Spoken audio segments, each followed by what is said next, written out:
Welcome to the Southeast Bank Financial Aid Workshop Series, your gateway to educational success. At Southeast Bank, we're more than just a bank. We're your partners in financial well-being. We serve Middle and East Tennessee with a full suite of loan and deposit products and services. Southeast Bank's dedication to community involvement and local decision-making are the cornerstone of our success. Additionally, our Education Loan Finance Division provides private student loans to students and parents, as well as offers low-cost student loan refinancing options to borrowers nationwide. Guiding us through our series is Ron Gamble, Executive Vice President for Education Loan Finance, a division of Southeast Bank. With over a decade of experience as a financial aid administrator and nearly 2 decades serving as the Executive Director for the Tennessee Student Assistance Corporation, Ron is a seasoned expert ready to demystify the complexities of financial aid. In this series, we will unravel the mysteries of financial aid, explore the world of student loans, and provide you with insights and information to make informed decisions about your educational journey. Module 4, State Programs, Financial Aid Scams, and the Role of the Financial Aid Office. The state of Tennessee has some excellent programs for assisting students in attending one of the different types of colleges that are located in Tennessee.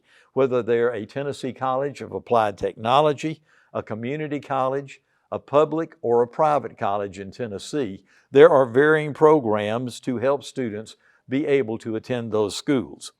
At the Tennessee Colleges of Applied Technology, in general, a student is able to attend tuition-free. The requirements are listed for the Wilder-Nafee Scholarship, which all they have to do is have admission to the TCAT.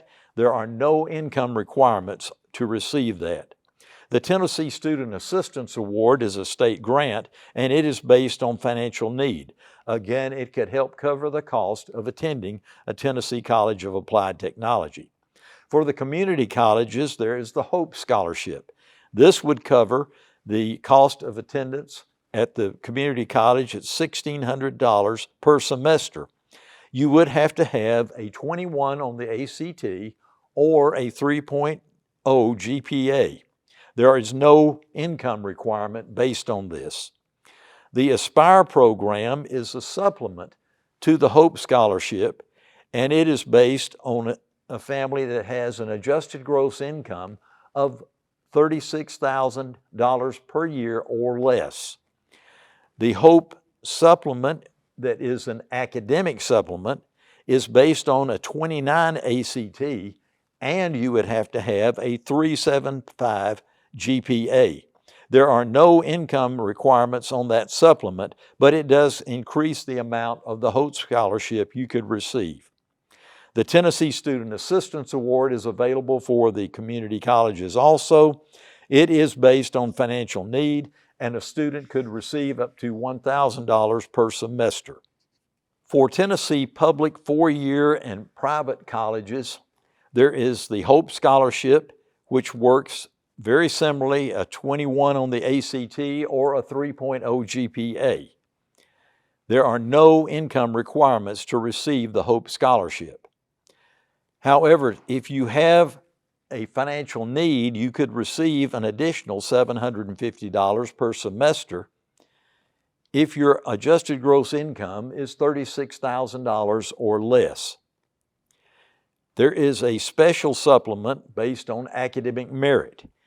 And if you have a 29 on the ACT and you have a 3.75 GPA, then you could receive an additional $500 per semester onto the Hope Scholarship for the academic year. The Tennessee Student Assistance Award is also available for students attending the 4-year schools, either public or private. The amount they can receive at a public school is $1,000 per semester. It is based on financial need. At a private school, it is $2,000 per semester, again based on financial need.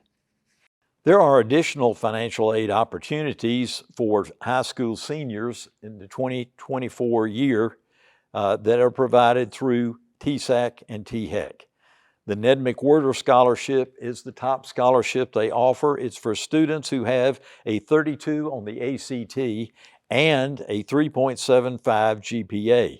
There are a limited number of awards, and there is a special application that must be filled out, and the deadline for that application is February 15 of 2024. There is a Hope Foster Grant scholarship for students who have a 21 on the ACT or a 3.0 GPA.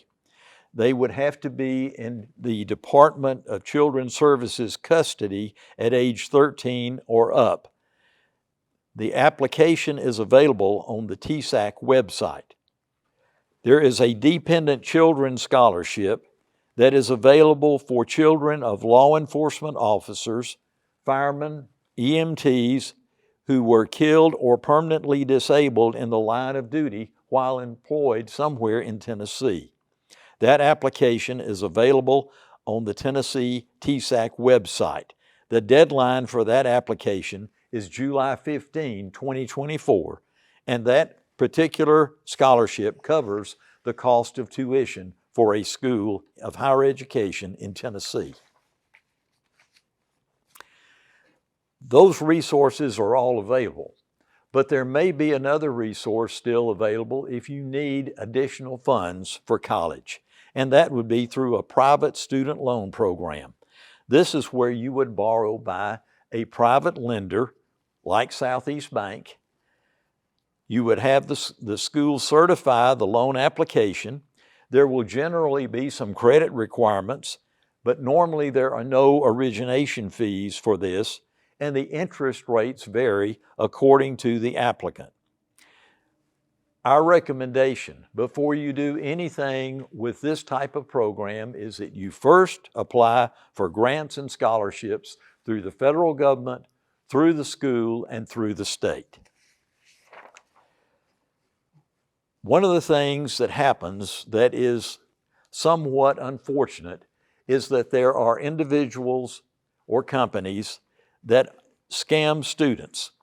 Your information is out there in the public where you have applied for scholarships across the country or information you have submitted to schools. Sometimes this information is captured, and you may then receive emails or letters in the mail saying you have been selected by a national foundation to receive a scholarship, but you never applied for that scholarship. Or you're a finalist in a contest and you have won a scholarship, but you never entered the contest. What you have to be careful of is many of these programs will want you to send them some money in order for you to receive that scholarship or grant. You should never do that. You do not have to send money to have a scholarship or a grant. That is just not something that should happen. And please warn your parents and your grandparents, because they might receive that same information and they think they're doing a favor by sending money to these companies. Don't do it. It is a lot of information to comprehend, so who helps me bring all of this data together? That's the role of the Student Financial Aid Office. They will determine from the information they receive your eligibility for need-based aid.